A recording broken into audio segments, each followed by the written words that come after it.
Welcome everyone to our third part of Jewish meditation and intuition. Okay, like we've mentioned beforehand, this is based on my book, The Ultimate Connection with God. That we're going to be in this series of webinars. We're going to be discussing and developing our Jewish meditation and intuition. Should be very exciting. Like I said, this is our third class already.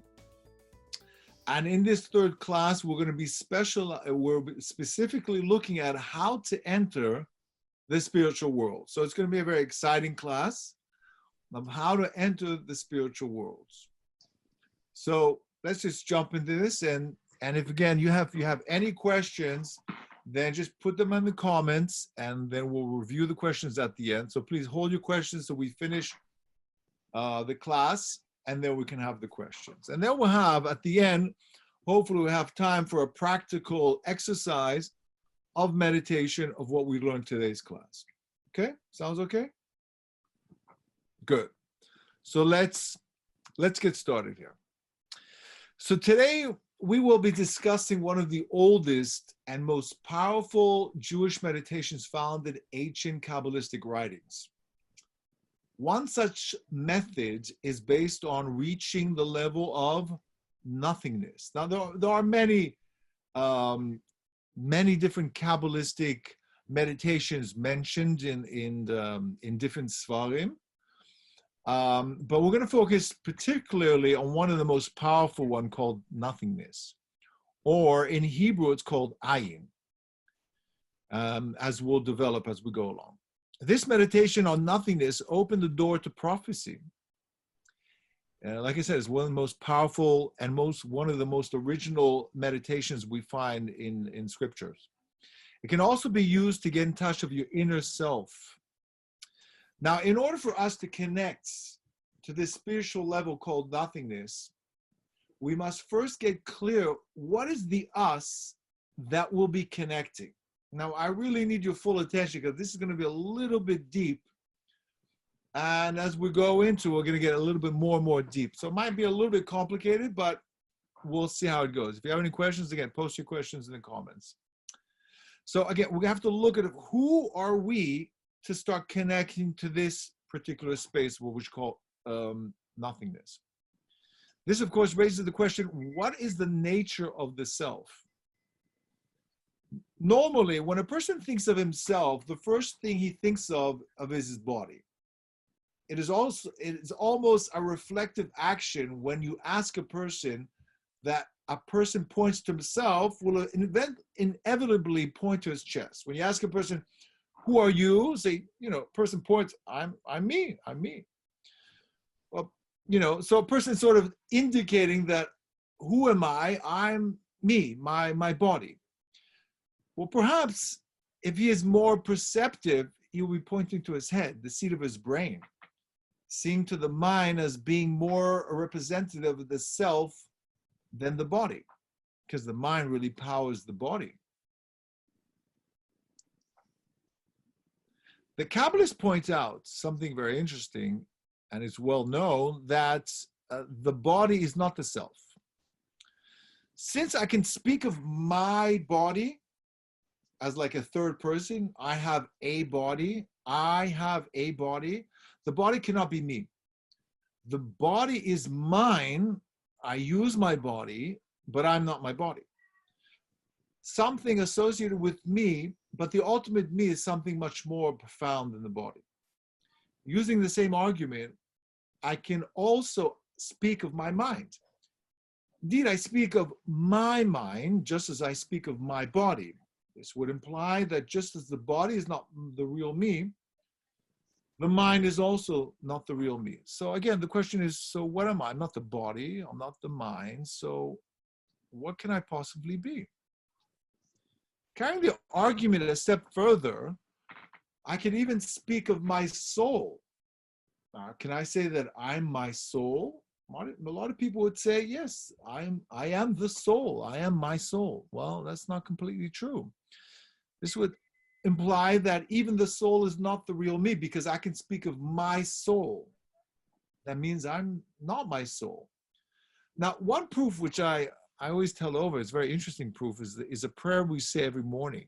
What is that? We all say it. It's Modeh ani lefanecha, melechai vikayam, shechazarta bi nishmasi. What does that translate? That thank you, Hashem, for returning to me my soul. Now, isn't that interesting? We're thanking Hashem to returning our soul to us. So obviously, from there, we get up in the morning, we're thanking that Hashem returns to us our soul. That means we are not the soul. We are something else. So we're not the body, we're not the mind, and we're not the soul. So what are we exactly? So what is if selfhood becomes very difficult to understand? So what is the real me? Now, a hint of this answer can be found in the Hebrew word for I, which is ani. Aleph, Nun, Yud. It is significant to note that the letters of ani are rearranged. When they are rearranged, they spell the word ayin, which denotes nothingness. Isn't that interesting? So going back to that idea of nothingness, this would seem to imply that the real me is nothingness or a conscious awareness. Just a conscious awareness. I told you it's going to be a little bit deep over here, but stay with me. This can be understood in a fairly straightforward manner. The real me is my sense of volition or will. We'll call that in Hebrew ratzon, the ratzon. It is intangible will that impels me to do whatever I decide to do. We know that everybody has free choice. That free choice is called the ratzon, the ratzon, to choose what I want to do. So even if I think, I must first will myself to think. In that sense, will is even higher than thoughts. So we went from the body. I'm not the body. I'm not the soul. I'm not the thoughts. I'm not the mind. I am above all that. I'm the will that wills the thoughts, and so on and so forth.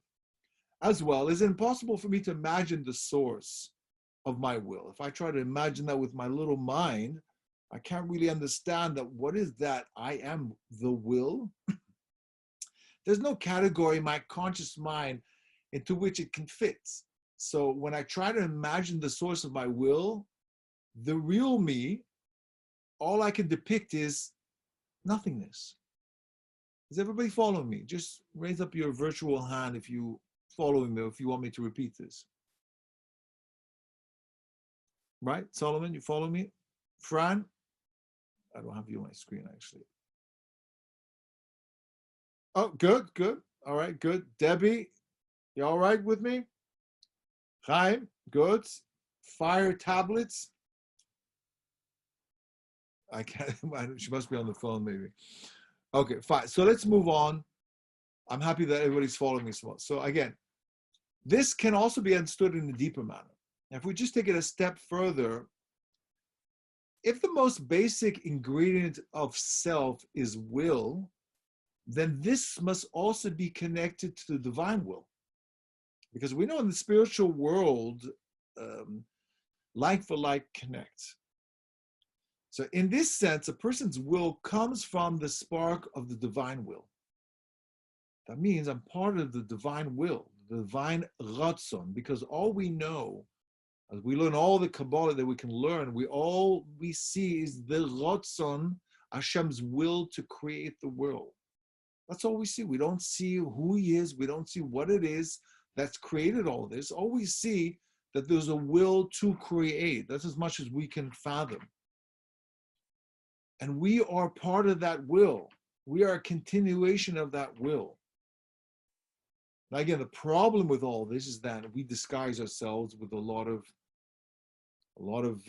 filters of who I am and what I want to be and who I want to project myself to be. And therefore, that covers over your pure will.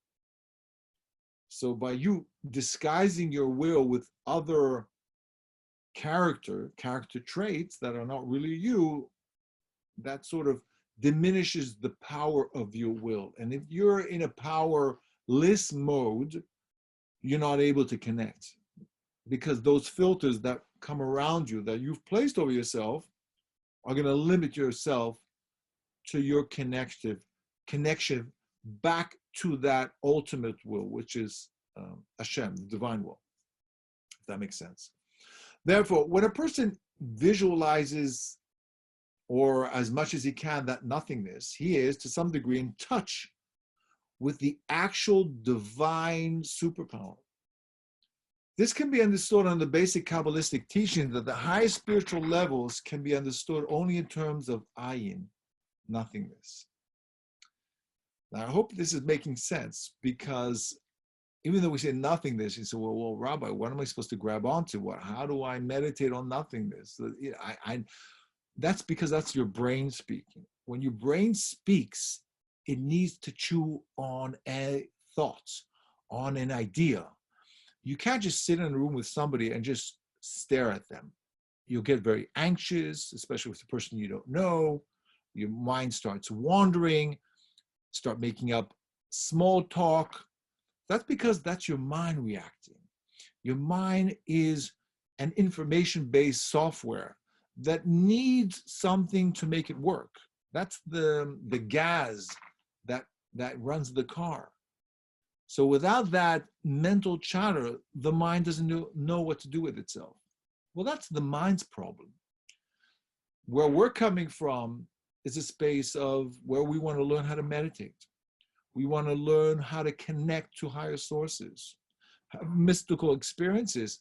So we have to turn the page. We have to clear the slate. We have to be comfortable with the notion of nothingness. And only at that point, when you're comfortable sitting in a place of nothingness, that's when the magic happens. Okay, everybody getting me? So again, when you're tuning into the brain, that's the monkey chatter, that's the filters coming in. And when you have filters, you're cutting yourself off exactly from where you're trying to get to. Nobody tries to meditate with the mind, because that limits you. You try to meditate with no mind, will get you to the place of nothingness, the place of ayin. So when we speak of the gap in the mental stream of thought, a state of nothingness, we are describing two states, really. Two levels you can work yourself to. One is a very, very deep state of trance-like state, and the other is a really awake state where you can, at one point, once you are very versed in meditating, you can actually wash the dishes while you're meditating, walk while you're meditating, work while you're meditating. It's more advanced, even though you might think the opposite. A trance-like state is a very deep, deep level, which is true. That is advanced state of meditation, but even a more advanced is to meditate while you're in a total wake state. And we'll play with those two states. In separating ourselves from our thoughts and simply listening to them or watching them, there is no loss of consciousness whatsoever. In fact, the very opposite is true, because a lot of people think, when I'm in a meditative state, I'm in space, I'm out there in la la la. Well, it's not true. If you're meditating correctly, you're in touch with the heartbeat of the universe. You know exactly what's happening. It's not that you're lost in nothingness, but rather you're connecting to everything that is. It's a big difference. In these ideal states of interconnectiveness that we are aiming for, we are actually much more alert, more awake than you can ever be in that other, more common state of identifying with the mind. When you are connected with yourself, you are fully present. And that's what we're looking for. Now, let's get into a little bit more detail practically. So, how do we get into that state? Or other people call it, how do you enter the spiritual world? Because it's synonymous. Now, one disclaimer we have to make clear over here is that when we speak about the spiritual world, we're not talking about going anywhere. taking a flying saucer and going to another world and experiencing angels and whatever. That's fairy tale. That's not what we're talking about here. What we talk about, the spiritual world, is really the inner world, where you go inside yourself and see with your inner eye tremendous things. I'm not gonna say that you're not gonna see angels. I'm not gonna say that at all. It's very possible you will experience that. You will experience souls. You'll experience other beings, whatever it is, whatever your strength is, you'll experience that either on a level of sight, hearing, smelling, touching, wherever your powers are, you'll see that developing slowly but surely. So again, don't have expectations. That's the rule number one. I really should have wrote it over here. Do not have expectations, because then you'll be looking out for something that doesn't exist. And then it's a recipe for failure. What we want to do is clean the slates. Look for nothingness. And if something happens, ma tov u'ma na'im, that's a beautiful thing. You'll experience something wonderful. But if you're looking for something, looking to get into a flying saucer and looking for those worlds and whatever television show or movie that, inspires all this imagination in you, well, I'm sorry to disappoint you, that's not going to happen. Okay? So let's start. It's been proven by physicists, and you'll see me a lot, many times comparing this to quantum physics, because I feel that science is now, Baruch Hashem, well, the past 50 years actually, gone to a stage where they're actually helping us understand the spiritual world on a factual basis. So I do make lots of references to science. So it's been proven by physicists that everything in the universe has a particular vibration. Everything vibrates at its own specific vibration. A person as well as a particular vibrational frequency based on his or her molecular structure. Physicists tell us that the solidity of all matter is an illusion. Everything that we see around ourselves, we look, wow, it's so solid. We bang our hands. We can hurt ourselves on the table, or hurt our hand on the table. But the truth is, even seemingly solid matter, including the physical body, is nearly 100% empty space. So vast are the distance between the atoms compared to their size, because when you look carefully through very, very powerful microscopes, you'll see that between the molecules, between the atoms, there's so much space there. You'll see a completely different reality. What is more, even inside every atom, it's mostly empty space. What is left is more like a vibrational frequency than particles of solid mass. When you look at very, very strong equipment that can look very, very deep into the subatomic world, you won't see little people there. You won't see particles. What you'll see is actually waves of frequency, like a radio wave, a gamma wave. That is the stuff of the universe. This was known to us for thousands of years as Shlomo Melech, the King Solomon, has said, all is but illusions. Akol hevel havalim. And that's what he meant. Because there is no solidity really to mass, really it's all frequency. Therefore, to enter this spiritual state of nothingness, it is to significantly raise your vibrational frequency. That's number one. You got to raise your vibrational frequency. This creates a state of no mind. That's number two. And achieve a state of pure consciousness, devoid of any of that stuff, that chatter mind, that extra trappings that you'll find that when you try to sit in the quiet, you find your mind acting up. Activity starts. We call that the static in the mind. But rather, we sit in the quiets, as we'll practice this, and we'll see how this works. And as we're sitting in the quiet, we elevate our vibrational frequency, and then we enter that state of no mind. Now, the faster the vibration, the faster you can create a quicker frequency in your vibration, the more unseen, spiritual, or elevated the person becomes. That's the way it works. And I'll elaborate now a little bit more.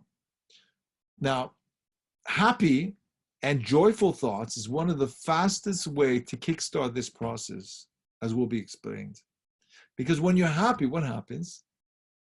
That really, if you're to really look into your molecular structure of who you really are, you'll see that happiness actually excites your molecules, and therefore you're able to raise your frequency.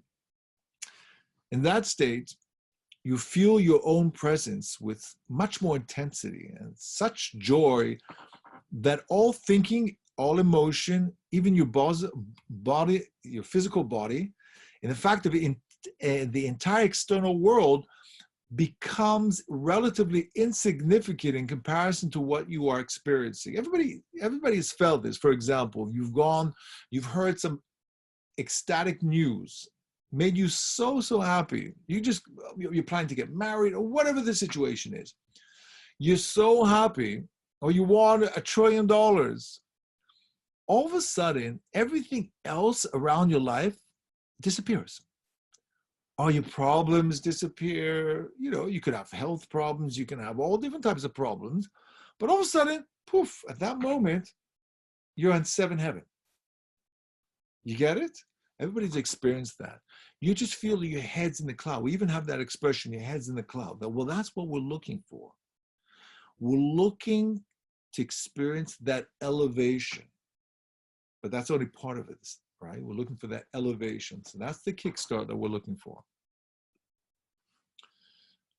Let's continue. Now, yeah, this is not a selfless state. On the contrary, it is altogether a selfless, for it enables you to transcend yourself, or at least what you need to think of as what yourself is. The connectiveness, the consciousness, the presence that you feel is essentially you, while at the same time is inconceivably greater than you. That's what we want to feel. We want to feel this elevation, and then we want to feel this connectiveness to everything which is greater than us. And then also we start feeling much larger than life. These are points that we should consider or remember. When it happens that gap occurs in the stream of thought, when we land into a state of no mind, it is possible to experience moments of deep peace and great mystical experience. And like I always say, that's when the magic happens. Now, for most people, such gaps in thought happen only rarely, and they happen accidentally. So even people who are not aiming to meditate or to get these mystical experiences, it happens to everybody at one point in their life or not. When's that? At times when the mind is rendered speechless. This may occur when one is triggered by great beauty, or alternatively by extreme physical exertion, or even by finding oneself in a situation of great danger. At such times, suddenly, there is inner stillness. Surprisingly, within that stillness, there is a subtle but intense joy. There is peace, or what we call in Hebrew, shalom, which is actually one of God's name. So when you get that peace, that quietude, you're actually plugging into what's called shalom, the divine spirit. This is one of the subconscious reasons people engage in very dangerous activities and sports. These activities demand intense concentration, by which it totally removes the chattering mind, leaving the person liberated by the limitations of this mind. Many have reported supernatural strength at these times. I'm sure you've seen these documentaries and people in great dangers, or chas v'shalom, they see a person trapped under a car after a car accident, and these people come rushing out and able to lift the car. Now, how does that happen? Well, trust me, if that person's thinking about his financial problems, social problems, economical problems, his love life, all these problems, he won't be able to move that car. I can guarantee you that. But how did he do it? Because he zoned out of himself. He is no longer him, but rather he's connecting on a level. First of all, he's in a state of nothingness. All his focus was on that car and saving that person's life. He's totally stopped that mental chatter, therefore automatically connects to a higher power, and that gives him the strength to lift the car. There's no other explanation. Because he himself knows he doesn't have that adrenaline. Even under extreme circumstances, he doesn't have that power within. It's not humanly possible to lift up a car. So what gives him that extra supernatural power? Because he's creating connection to something which is super phenomenal, superpower. That's how it happens. And that's why these people go on crazy skiing trips, jumping out of planes. Why do they do that? What possesses these people to put their lives in danger? And it's really life threatening, because people die these extreme sports, because they're looking for that quietude in their mind. Because they know in the living life, their minds drive them absolutely mad. All the thinking about their problem, the financial problem, the economical problem, their relationships, everything's in a mess. So where do they find peace and quiet? When they're at their extremes and they're forced to concentrate so fully that they block off everything.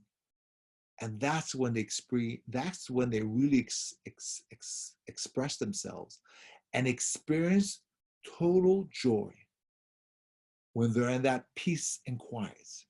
It's a phenomenal experience. I'm sure people can relate to it. Everybody who's listening to this can relate to this at one point of their life. Okay, so let's just summarize for a minute over here what we've said so far. We spoke about how our great tradition has talked about in the Kabbalistic writings about something called nothingness. So at first it sounded very weird. What is this nothingness, this meditation called nothingness? Well, I think after we've explained what we've said so far, we can understand that nothingness is not the nothingness outside of us. It's not the universe that we, take a rocket and go to the space and see that there's nothing there. No.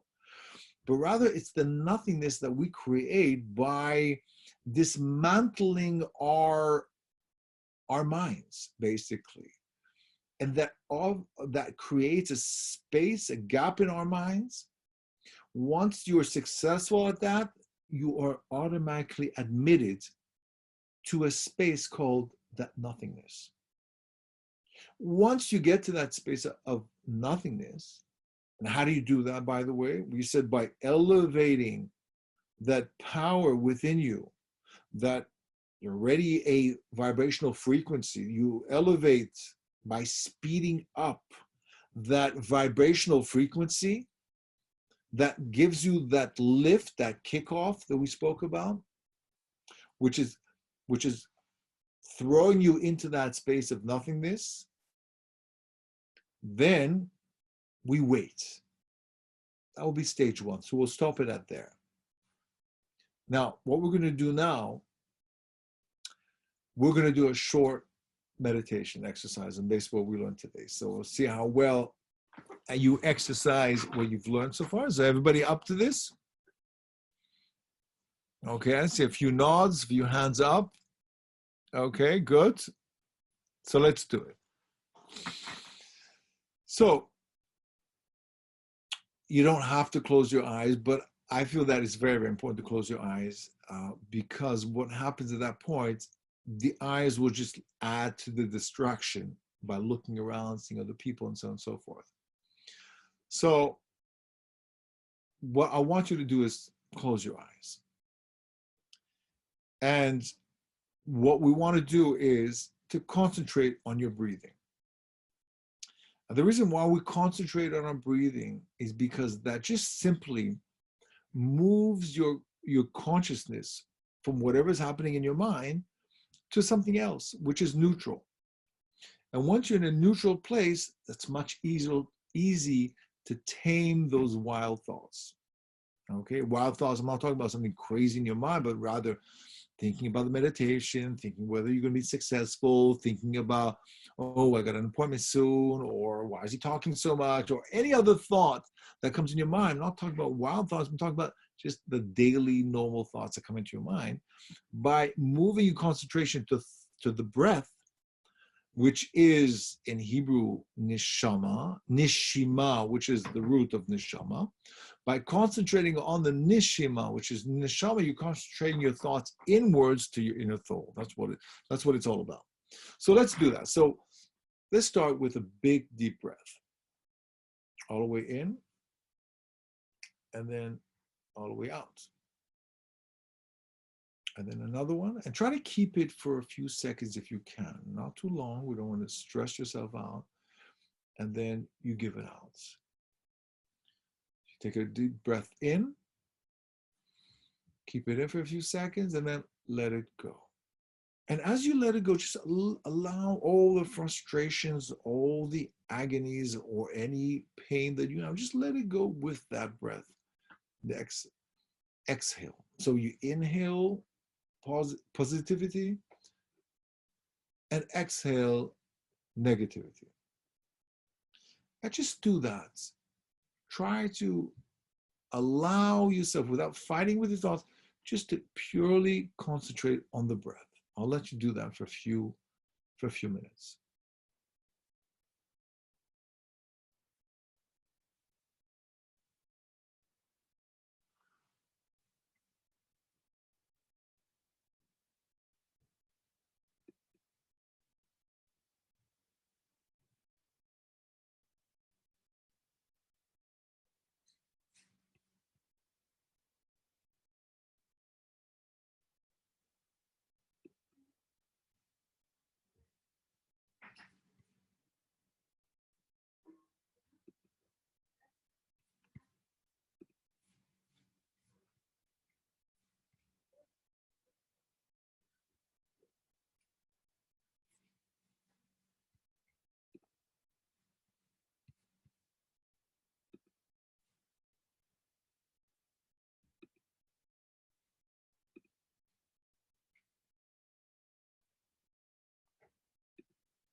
Okay, good. I feel that energy, I feel that everybody's in that space. Now, what we want to try to do is we want to try to elevate our frequency.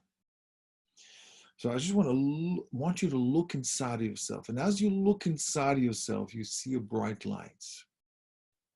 Imagine that is your neshama, your soul. And as you look at your neshama, your soul, imagine that it's a flame. And as you're peering into that flame, it's getting larger and larger and larger. And as it's getting larger, it's filling up your entire body.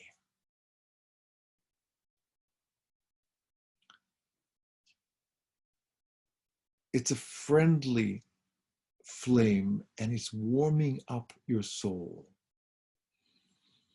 And then allow it to grow even larger to the point where you feel that you're expanding yourself up and above to the entire room.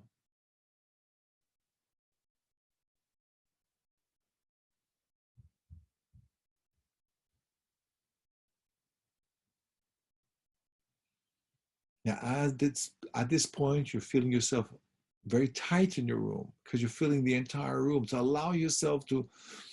to allow yourself to expand even further beyond the walls of your room, beyond the walls of your house. And just allow yourself to keep expanding.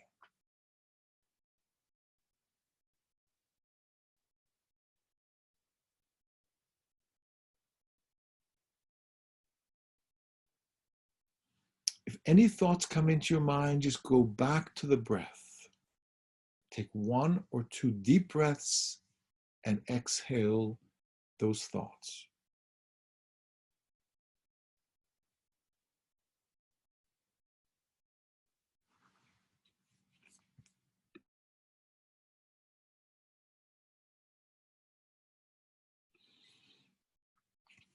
I don't want you to look, see, or feel anything. Just allow the expansion to happen. And I'll leave you here for a few minutes.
Wonderful. Now, what I want you to do is now try to bring yourselves back slowly but surely from this vast space that you created.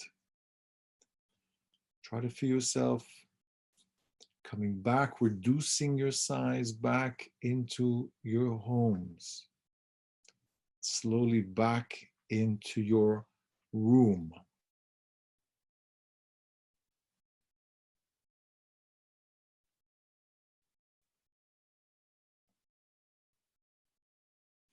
Contracting that powerful neshama back into your bodies.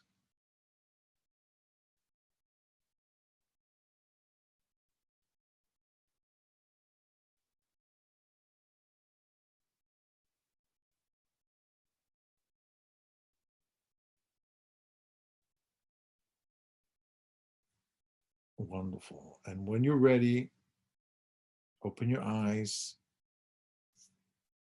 move your hands, move your legs, just to show me that you're still alive.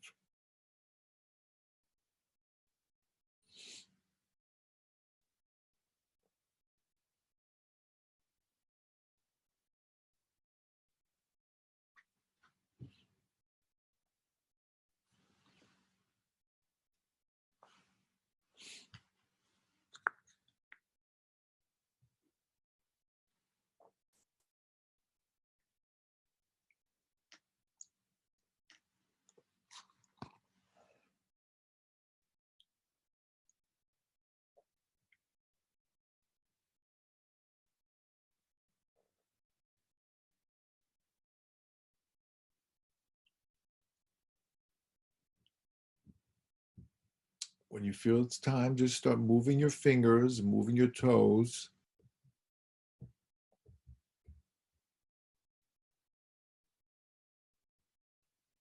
If you're back with us, just show me, just raise up your virtual hands.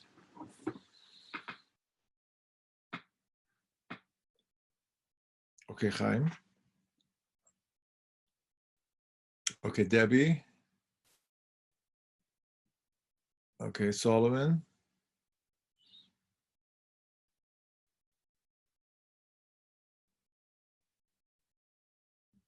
Fran, back. Oh, and Ira. Wonderful. Okay, Ira, do you mind unmuting? Oh, actually, we'll do this one by one. I just want to, I felt, I don't know, I'll tell you my feedback. I felt there was a lot of energy. Very, very powerful. Very impressed. Very, very powerful energy coming towards me. Feeling this as a collective group. But let's go with everybody, how they felt. Solomon, you want to give us your feelings? What did you feel there? Anything? If you didn't feel anything, that's totally fine. Right. It was very interesting. I don't know what exactly I felt. I did experience though. At first, it was just battling the thoughts, and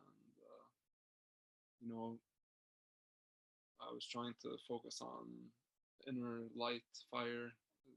That's how it manifested in me, like just more like a bright light, and kind of like it was a little difficult in the beginning to focus on and grow. I know certain thoughts and feelings came in to like mix it up, and like if I felt negative thoughts, I felt like more like down, I guess. And then I was trying to focus on happy thoughts and stuff like that.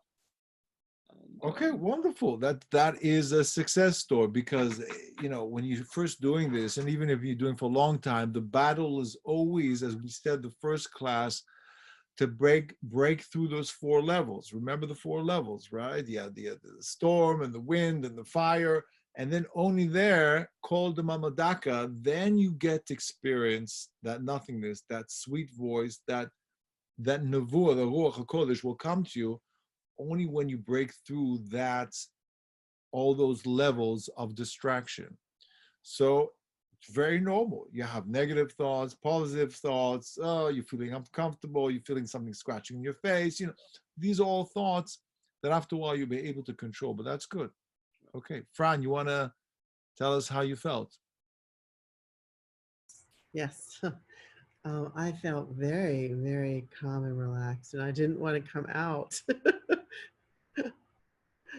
I just was in a place of like no thoughts, but just kind of like not asleep. I was definitely here, but I was so relaxed. Thank you. I needed that. I really needed that. That's amazing. Right. Chaim, you want to tell us how you felt there?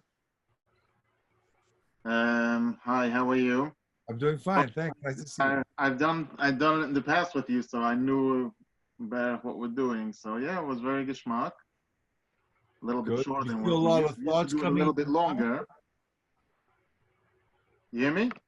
Yeah, I can hear you fine. Yeah. So yeah, it was really good. Did you feel any thoughts come in your mind disturbing? Yeah, obviously. So Thoughts how came did you in. manage? Go back to the breathing.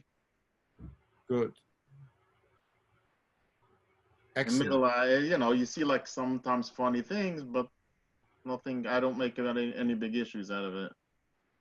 That's right. We're not at the stage of seeing anything or feeling or whatever. Right now, we just have to control that first stage of controlling the thoughts. Ira, you want to give us your take on it? How did you feel? Yeah, okay. I get lost. I get to kind of, was getting into it, just feel like first the expansion on the house, and then I kind of lose sight of the house, and I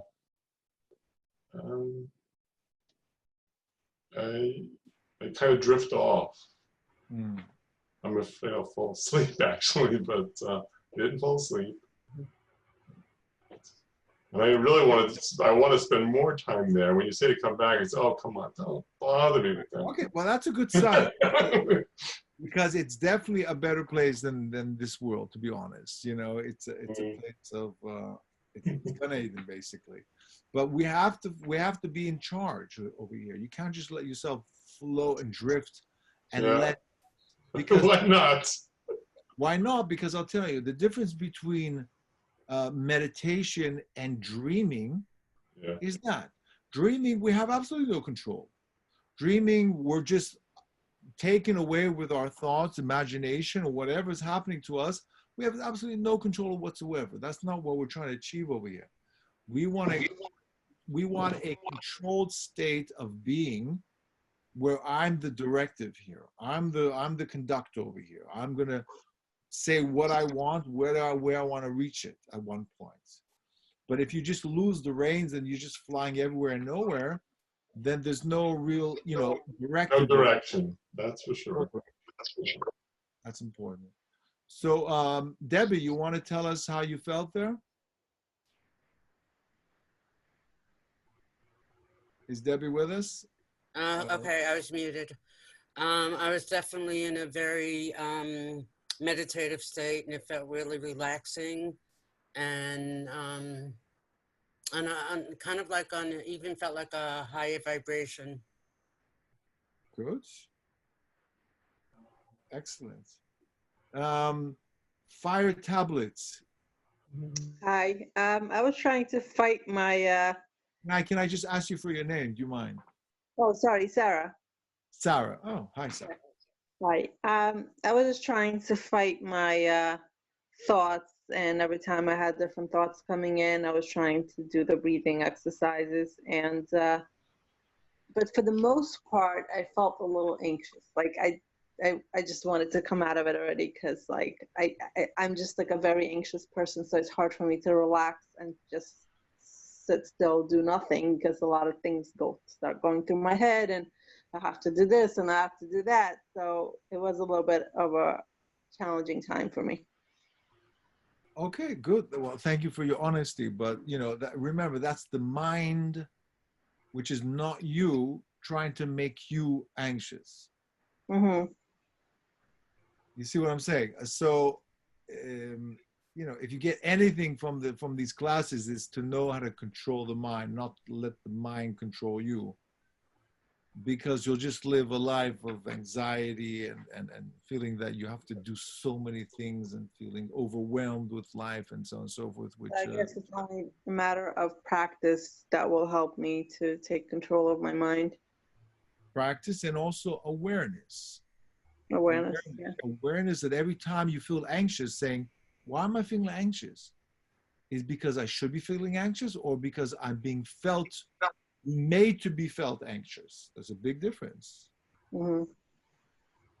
Even if something were to happen to you, which you would think you need to be anxious about, but if you think about it logically, for example, somebody, lo alenu, would crash into you, bump into you.